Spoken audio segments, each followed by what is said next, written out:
ప్రభాస్ హీరోగా నటిస్తున్న కల్కి 2898 ఏడీ సినిమా మరికొద్ది రోజుల్లో ప్రేక్షకుల ముందుకు రాబోతోంది. ఈ సినిమాలో కమల్ హాసన్, అమితాబ్ బచ్చన్, దిశా పటానీ, దీపికా పదుకోన్ వంటి స్టార్లు నటించడంతో పాటు టీజర్, ట్రైలర్ సినిమా మీద అంచనాలను పెంచేశాయి. ఇక ప్రీ రిలీజ్ ఈవెంట్తో హైప్ ని నెక్స్ట్ లెవెల్ కి తీసుకెళ్లడానికి రెడీ అవుతున్నారు మేకర్స్.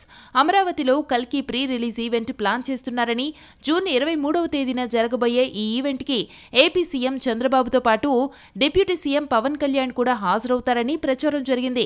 అలాగే అమరావతిలో జరిగే మొట్టమొదటి సినిమా ఈవెంట్ గా కల్కి నిలిచే అవకాశముందని అన్నారు. అంతేకాదు చాలా కాలం తర్వాత పవన్, ప్రభాస్ కూడా ఒకే స్టేజ్ మీద కలిసి కనిపించబోతున్నారని అన్నారు. అయితే ఇప్పుడు ఈ ఇద్దరు హీరోల అభిమానులకు షాక్ కలిగించే న్యూస్ ఒకటి బయటకొచ్చింది. అమరావతిలో కల్కి ఈవెంట్ చేయటం లేదని తెలుస్తోంది. ఈ ఈవెంట్ కి సంబంధించిన ఏర్పాట్లు ప్రస్తుతానికి హైదరాబాద్ లోని చేస్తున్నారని, పార్క్ హయత్ లేదా ఐటీసీ కోహినూర్ హోటల్లో ఈవెంట్ నిర్వహించడానికి ప్రణాళిక సిద్ధం చేస్తున్నట్టుగా సమాచారం. అమరావతిలో ఈవెంట్ చేయకపోవడానికి కారణం వర్షాభావ పరిస్థితులని చెబుతున్నారు. దానికి తోడు ప్రభాస్ కూడా అక్కడి వరకు వచ్చేందుకు సుముఖత వ్యక్తం చేయలేదని ప్రచారం జరుగుతోంది. దీంతో హైదరాబాద్లోనే కల్కి ఈవెంట్ ప్లాన్ చేస్తున్నారట.